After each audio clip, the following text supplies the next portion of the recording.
세 번째 질문으로요, 우리가 살펴볼 게 뭐냐면 수동 기어와 자동 기어죠. 그러니까 매뉴얼 그리고 이제 오토매틱이죠. 그러니까 수동 트랜스미션과 자동 트랜스미션 중에서 어떤 것이 더 좋은가, 이런 질문이 되겠죠. 여기에 대한 답들이 이제 필요할 것 같은데요.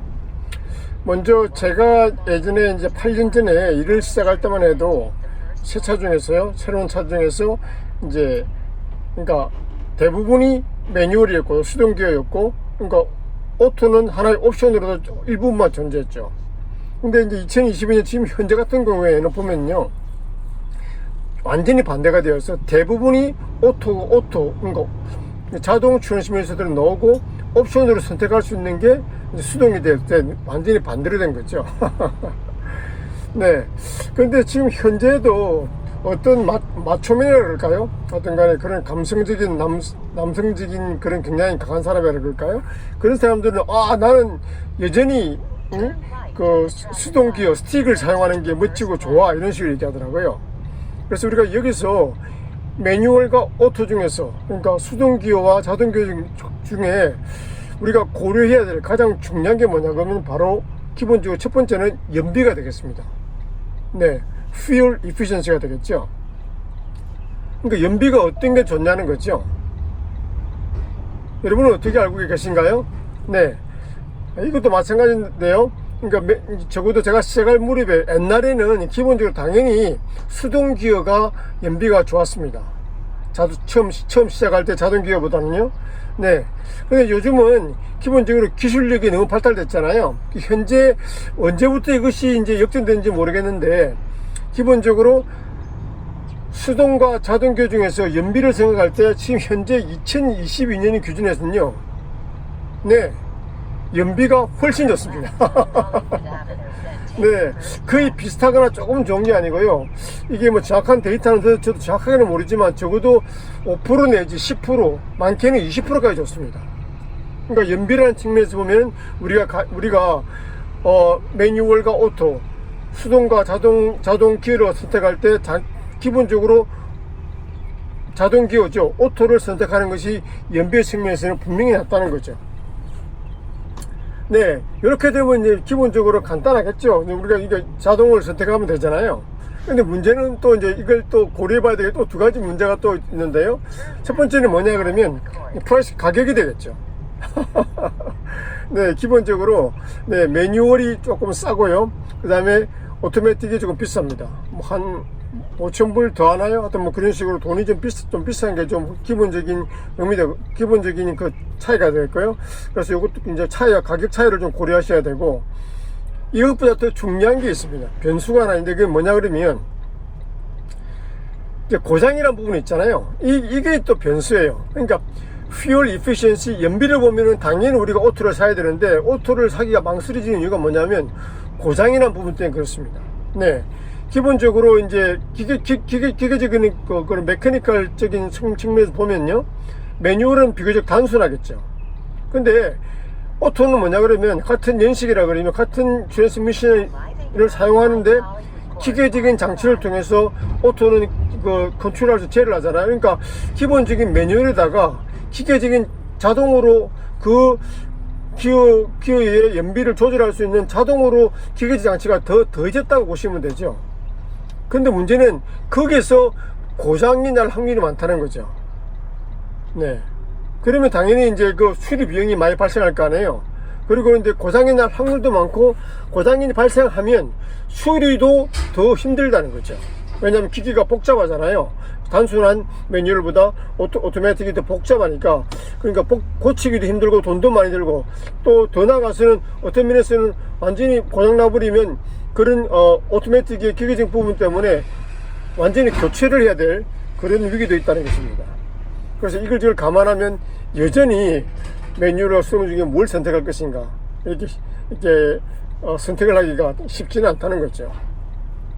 그래서 기본적으로는 fuel efficiency를 볼 때는 당연히 현재 기준에서 오토가 좋지만, 그 다음에 가격과 고장, 이것을 고려할 때 우리가 무엇을 선택할지는 뭐 기본적인 개인의 선택이겠지만, 저 같으면 합리적인 측면에서 오토로 이제 기본적으로 선택을 하고자 합니다. 네 번째 질문으로는 워런티를 갖다가 따로 살 필요가 있는가, 뭐 그런 질문이 되겠는데요. 네, 기본적으로 이제 그 팩토리 워런티가 있고, 워런티에는 그 다음에 이제 그 딜러샵에서 주는 워런티가 있겠죠. 팩토리 워런티는 이제 기본적으로 보면은 뭐 대부분의 그 브랜드에서, 그러니까 범프 투 범프죠.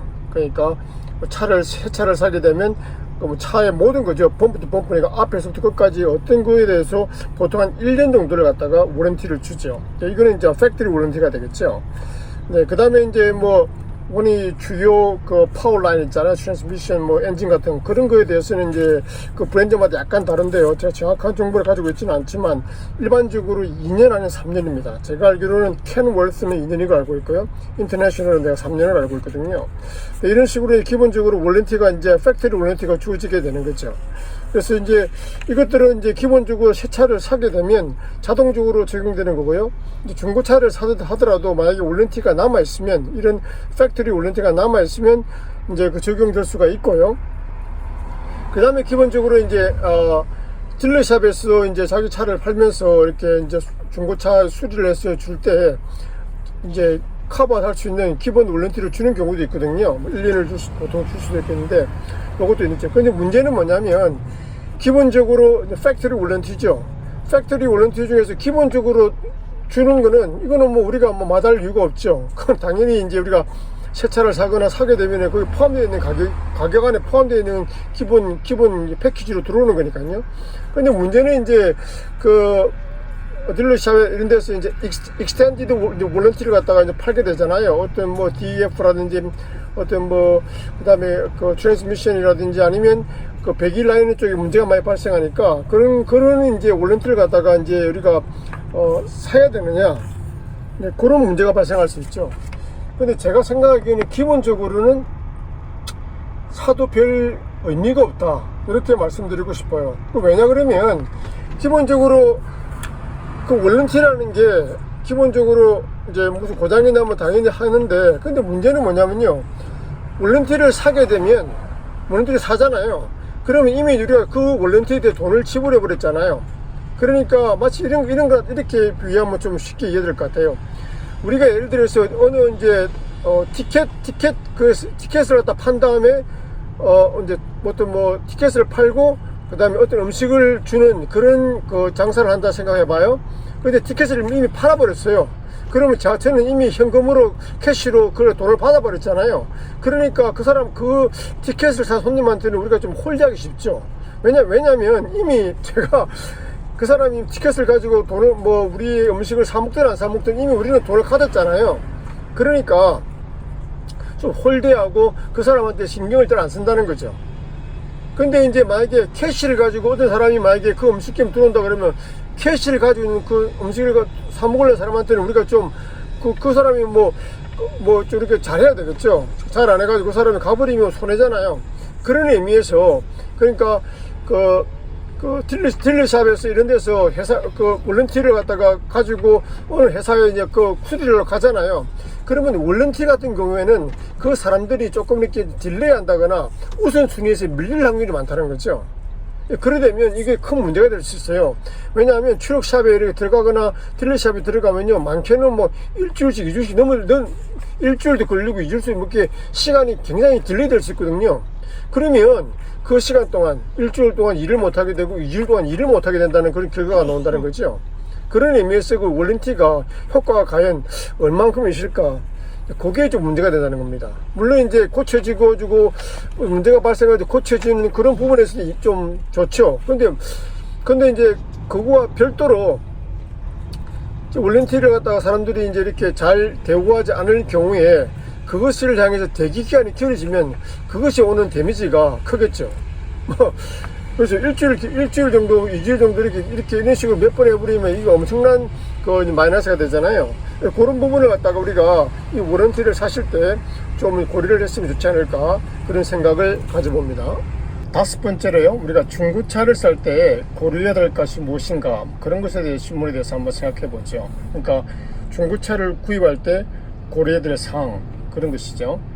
네, 가장 첫 번째 우리가 해야 될 게 뭐냐 그러면 중요한 게 딜러샵을 결정하는 것인데요. 뭐 평판이 좋은 원론적인 얘기밖에 할 수 없는데요. 좋은 것을 선택해야 되겠죠. 뭐 인터넷 서치라든지 뭐 지인을 통해서요. 그래서 비교적 좀 크고 괜찮은 딜러샵을 결정하는 게 필요하겠고요. 그 다음에 실제적으로 이제 우리가 이제 추력을 사기 전에 우리가 검토해볼 게 많거든요. 그래서 이제 두 번째로 우리가 보면 아주 이제 실제적으로 이제 뭐 오일이 뭐 샌다든지 이런 것 갖다 확인하려고 그러면요, 기본적으로 시동을 켜놓고 그 다음에 외부에 이제 그 추력도 한번 봐야 되겠죠. 그런 추력을 볼 때 시동을 켜놓고 한번 외부에 있는 그 데미지랄까 뭐 그런 것도 체크하면서 켜놓는 거죠. 그래서 이제 엔진이 돌면서 그 차량 그 바닥에 후드도 다 열은 상태에서 오일이 새는지 안 새는지 이것도 확인하는 것도 또 한 부분이 되겠죠. 네. 그 다음에 또 중요한 게 뭐냐 그러면 우리가 여러분이 엔진 아웃이라고 들어보신지 모르겠는데요. 우리가 마일리지가 있잖아요. 차량에 이제 이 차량이 얼마를 뛰었는지, 예를 들어 중고차인데 예를 들어서 뭐 30만 마일, 40만 마일 뛰었잖아요.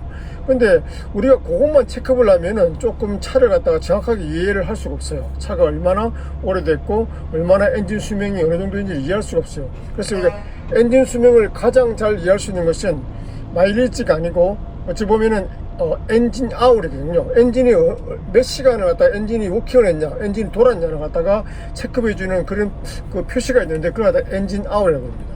네, 요거를 이제 체크해 볼 필요가 있거든요. 그럼 왜 그러냐면 어떤 추력이나 어떤 사람들은 그런 거 있잖아요. 그러니까 APU가 없어가지고 아이들링을 계속 하게 되잖아요. 뭐 AC를 켜려고 그러든지 아니면 어떤 사람들은 습관적으로 아이들링을 하는 사람도 있거든요. 그러면 엔진 아웃 올라가요. 그러면 엔진 아웃 올라갔다는 것은 마일리지는 올라가지 않죠. 그죠? 마일리지는 달리야만 올라가잖아요. 근데 이제 그렇지만 엔진이 계속 돌았으니까 엔진 수명에는 안 좋죠. 그리고 그걸 평가하는데 이제 엔진 아웃 우리가 꼭 알아야 되거든요. 그래서 이제 기본적으로 이것도 이제 기준을 어떻게 잡냐에 따라 다른데 대충요, 제가 공부한 바에 의하면 대충 예를 들어서 10만 마일이 됐다 그러면 엔진 아웃이 대략 한 3,000시간 3,000 엔진 아웃 그 정도 그렇게 되는 거죠. 그렇게 해서 계산을 해보는 거죠.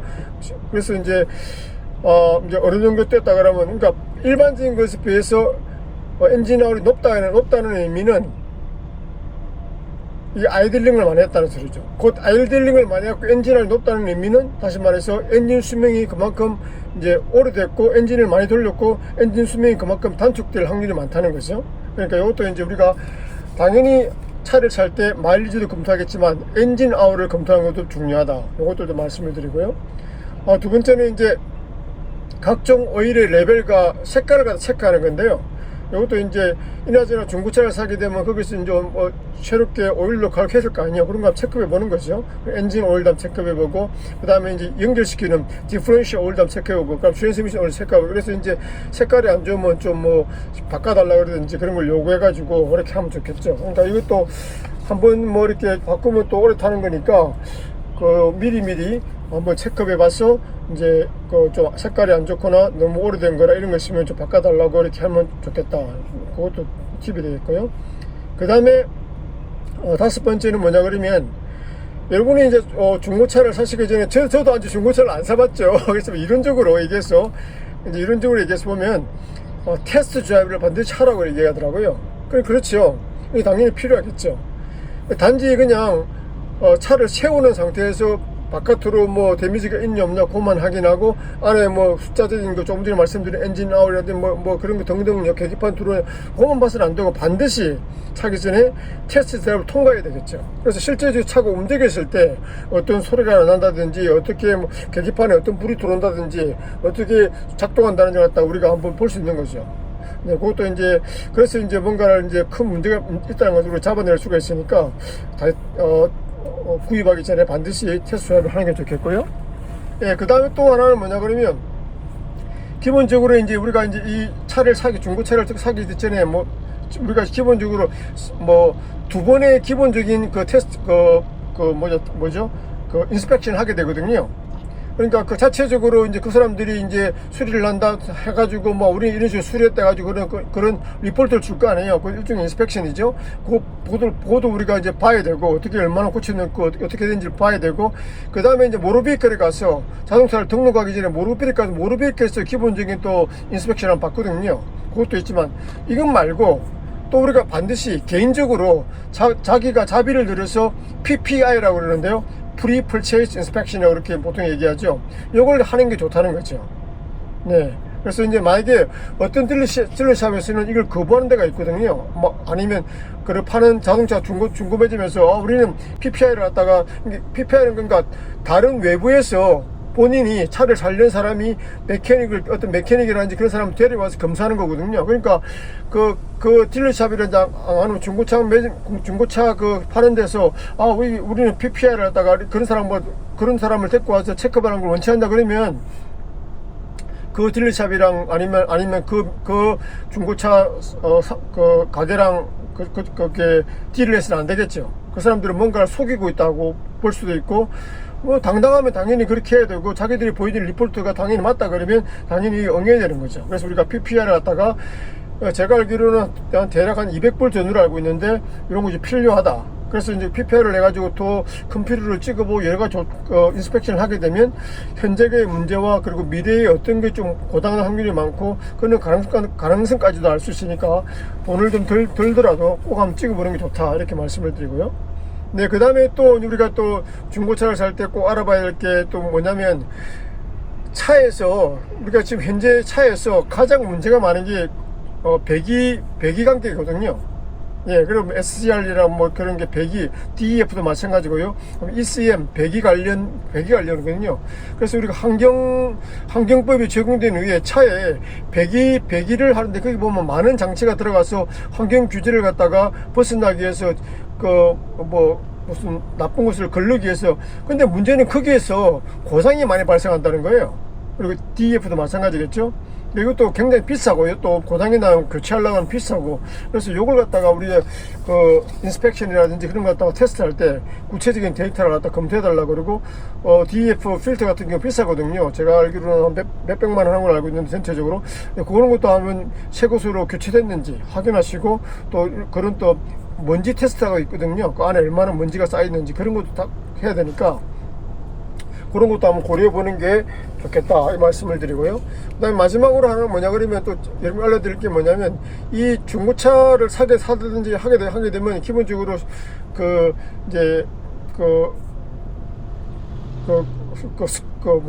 크레딧 스코어를 갖다가 이제 그런 거 자기들이 검토해 가지고 우리가 파이낸싱을 하게 되잖아요. 그런데 파이낸싱을 론을 신청하게 되면 이게 이제 몇 년을 론을 할 것인가 이거는 본인이 먼저 정하는 게 아니고요. 그 론 회사에서 그 맥시멈으로 몇 년간 할 수 있다고 정해준다고 하더라고요. 그게 그러니까 우리가 일반 소형차와 다른 거죠. 그러니까 당신은 뭐 4년까지 맥시멈으로 5년까지 길게 이렇게 론을 할 수 있다 이렇게 정해준다는 거죠. 물론 이제 그 앞에서 내가 줄여가지고 이게 3년에 하겠다 그건 가능하겠지만 내가 예를 들어서 그 론 회사에서 당신은 3년까지만 우리가 론을 줄 수 있다. 그런데 나는 5년 정도 했으면 좋겠다. 그러면 안 된다는 거죠. 네, 그것도 좀 아시고. 그래서 이제 이런 것을 갖다 기본적으로 검토한 다음에 여러분께서 중고차를 사시면 좋지 않을까. 그렇게 생각을 합니다.